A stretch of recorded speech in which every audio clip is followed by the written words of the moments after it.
یا بختیار نے دی تھی. ظاہر ہے کہ وہ سب بھٹو کے بڑے وکیل تھے اور وہ ہمارے سورس بھی تھے بہت بڑا, جیل کا بھی سورس تھے اور خبروں کا بھی سورس تھے. تو دوسرا یہ میں نے دیکھا کہ اس میں ایک غیر معمولی جرات, اس نے کبھی کمپرومائز نہیں کیا. سعید جن کا نام تھا.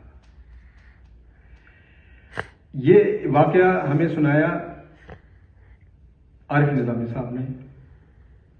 ہم سفر کر رہے تھے ریا نواز شریف کے ساتھ. اس نے کہا جنرل ضیاء کا ماشاءاللہ لگا, پہلی پریس کانفرنس تھی 23 جولائی کو Pindi C M L A auditorium میں. سعود صاحب کی باری آئی تو سعود صاحب سے سوال کیا. آغا شاہی ان کے ساتھ بیٹھے ہوئے تھے. آغا شاہی سیکریٹری خارجہ تھے اور ان کو سیکریٹری جنرل خارجہ بنا دیا گیا تھا. وہ ساتھ بیٹھے ہوئے تھے چیف مارشل لا ایڈمنسٹریٹر. سعود صاحب نے کہا دیکھیں دلیری اور مارشل لا نیا اور وہ بھی سخت. اس نے کہا کہ جناب سی ایم ایل اے صاحب, آپ کے ساتھ جو شخصیت بیٹھی ہے یہ کل تک بھٹو کا سوشلزم لا رہی تھی, آج آپ کا اسلام لا رہی ہے. آپ بتائیں کہ آپ کیا لا رہے ہیں. جنرل صاحب کا جواب سنیے. جنرل صاحب نے جواب دیا کہ میں یہاں, اس طرح سے اشارہ کر کے, میں یہاں پراٹھے بنانے نہیں آیا, میں کچھ کام کرنے آیا ہوں. مجھے میرا ٹارگٹ پتہ ہے اور میں اس کے مطابق کام کروں گا. تشریف رکھیں. اس واقعے کے بعد عارف نظامی صاحب نے بتایا کہ مجھے میسج ملا ان کے اے ڈی سی کا کہ آپ کو سی ایم ایل اے ملنا چاہتے ہیں. عارف نظامی گئے ان کے پاس آفس میں, تو انہوں نے عارف نظامی کو ایک طرف دیکھا. انہوں نے کہا آپ نوجوان ہیں, آپ نے بھی آگے جانا ہے, آئندہ کسی پریس کانفرنس میں آپ ڈریس کوڈ کے بغیر نہیں آئیں گے. ابھی آپ نے آگے جانا ہے, بشرٹ اور جاگرز پہن کے آپ کسی پریس کانفرنس میں نہیں جائیں گے.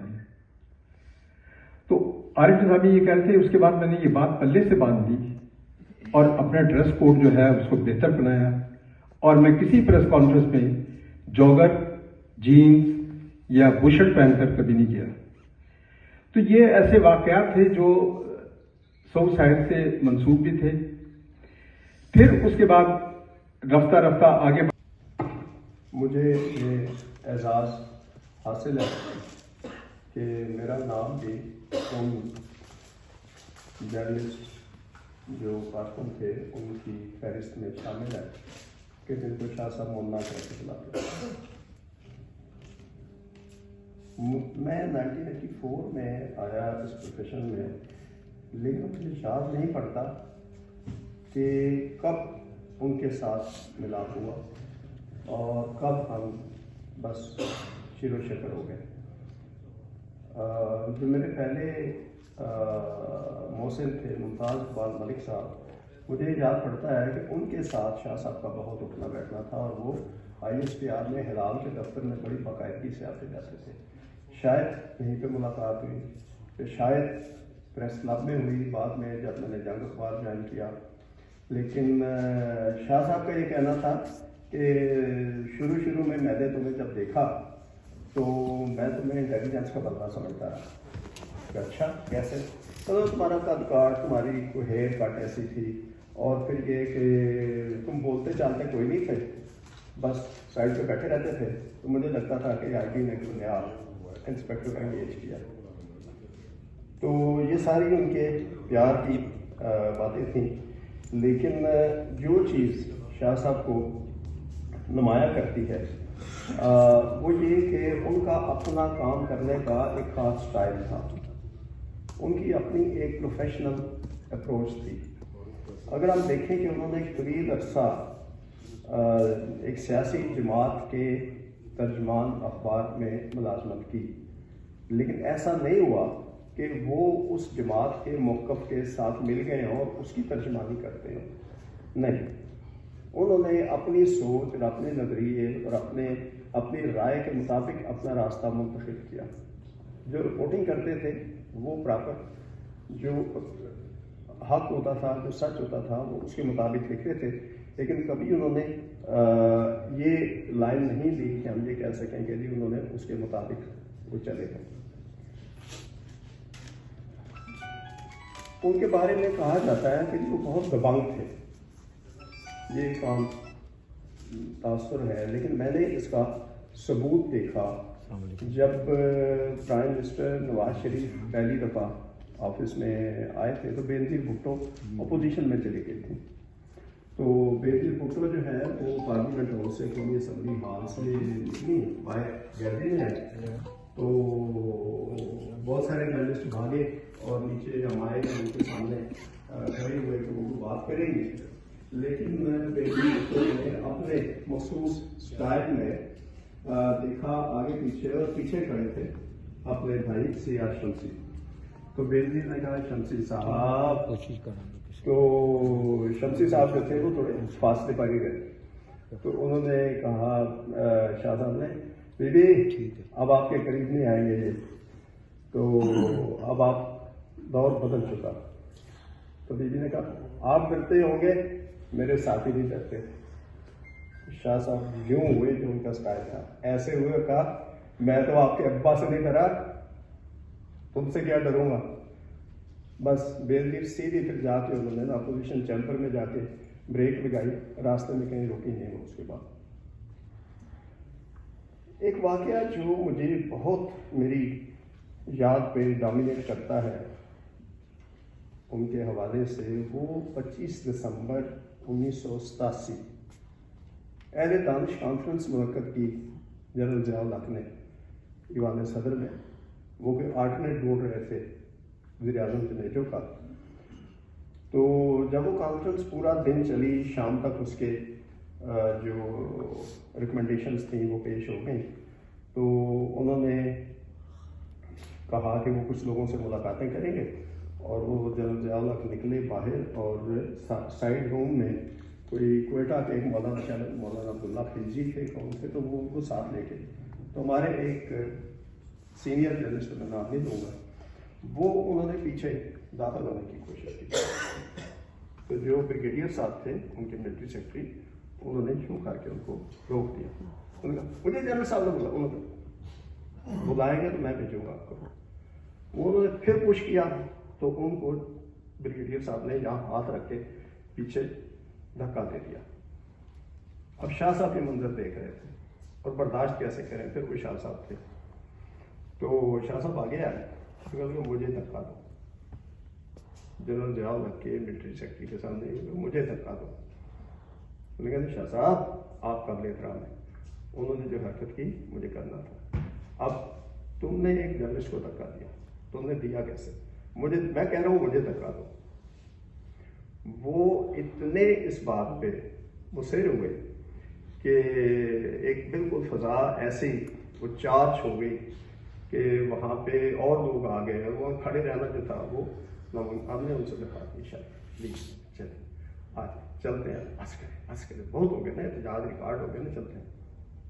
ہم سارے لفٹ میں جو قریب ہی تھی اس میں جا کے بیٹھے، تو وہ جو سینئر جرنلسٹ ہمارے ساتھی جعفر صاحب سے نام لیں ان کو جو پڑا، جن کو دھکا پڑا تھا وہ واپس گئے، اور انہوں نے جا کے بریگیڈیئر صاحب نے کہا سوری، اور پھر جب واپس آئے تو پھر جو کلاس شروع کی شاہ صاحب نے ان کی، میں بھاگا ہوں، میں پاگل ہوں، میرا دماغ خراب ہے، میں لڑتا رہا تمہارے لیے، میں سب کے لیے لڑتا رہا، میں تم نے بھی کے لیے، اور تم جب شاید کیا کریں جی، روز آنا ہوتا ہے، روز معاملہ ہوتا ہے، لیکن جب وہ اسٹینڈ لے لیتے تھے تو پھر لے لیتے تھے۔ میرے لیے میں یہ کہتا ہوں کہ وہ ایک شجر سایہ دار تھے، اور ایک ایسے کہ جن کے ساتھ، اور میرے بچوں کے لیے بھی، میرے بیٹے سے بھی بڑے پیار محبت سے ملتے تھے، اور احمد بھائی جب وہ ان کا آپریشن ہوا تھا وہاں پنڈی میں، تو وہاں پہ بھی گئے، ملاقات ہوئی، میرے گھر والے میری بیگم سے، اور آنٹی جو نصیحت کرتی ہوتی تھی ہماری، میری ایوب ناصر کی، باقی فاروق فیصل بھائی کی بیگم، کہ لڑکیوں ہم نے جو وقت گزارنا تھا گزار لیا، یہ صافی لوگ اسی طرح کے ہوتے ہیں، تم لوگ اب سنبھل جاؤ۔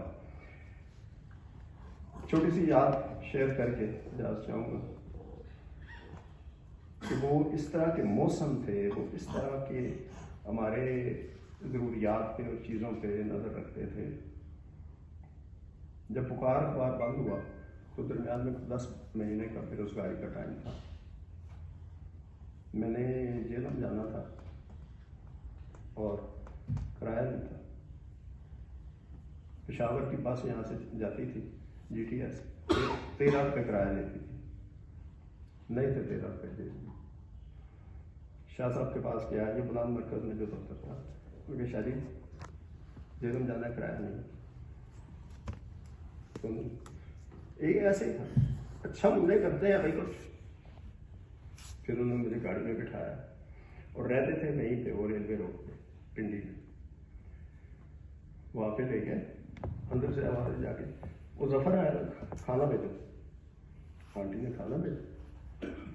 اس کے بعد پھر وہ سگریٹ کے پیسے دے دو، 500 روپے لیے، باہر آئے، آؤ ملنے چلتے ہیں، اور جا کے وہ کھوکھے سے گولڈ لیف کی ڈبی لی اور بقایا پیسے مجھے پکڑا، میں یہ پکڑو۔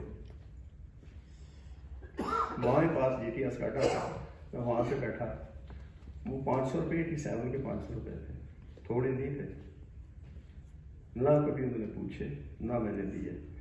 تو میرا ادار ہے شاہ صاحب کا میرے اوپر، اور یہ ان کا احسان ہے، اللہ ان کی مغفرت کرے، اللہ خیر نصیب کرے۔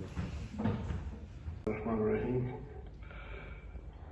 سب سے پہلے تو میں حاجی نواز رضا صاحب جو ہیں ان کو خراج تحسین پیش کرنا چاہتا ہوں کہ وہ کبھی بھی ایسے مواقع جو ہیں اس میں غفلت کا شکار نہیں ہوتے، اس کو ہمیشہ وہ یاد رکھتے ہیں، مینیج کرتے ہیں۔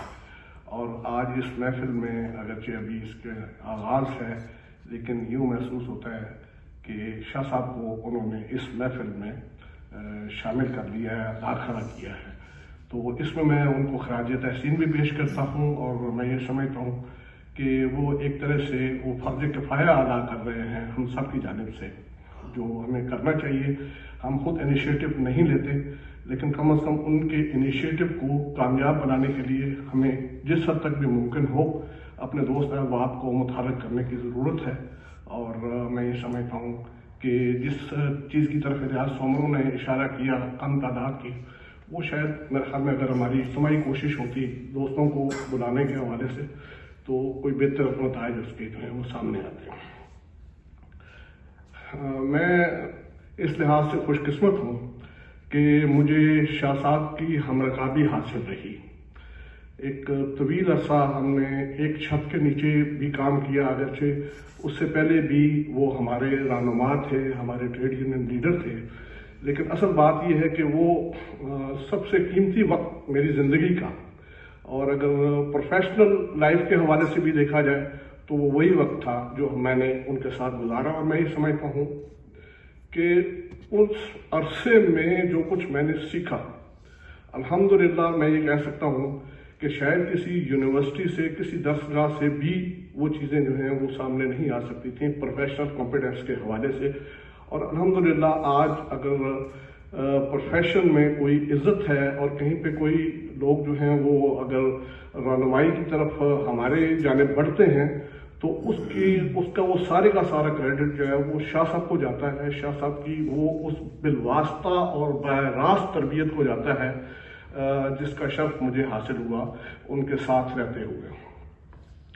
ان کی شخصیت کے حوالے سے بہت سے دوست احباب نے جو تذکرہ کیا کہ وہ جو ذاتی تعلق والا معاملہ ہے، میں یہ سمجھتا ہوں کہ وہ اس بات کا ملکہ رکھتے تھے کہ ہر شخص کے ساتھ وہ نیکی، محبت، اس کی مدد اور ان سارے معاملات میں وہ اتنے آگے چلے جاتے تھے کہ وہ شخص یہ سمجھتا تھا کہ جتنا قریب شاہ صاحب کے میں ہوں کوئی اور نہیں ہے۔ اور میرے خیال میں اسی ٹائپ کا اس کی باتیں جو ہیں وہ سامنے آ رہی ہیں، اس کا اظہار یہاں پہ ہو رہا ہے۔ اور یقینی بات ہے کہ شاہ صاحب کو یاد کرنے کے لیے ہم یہاں پہ اکٹھے ہوئے ہیں، لیکن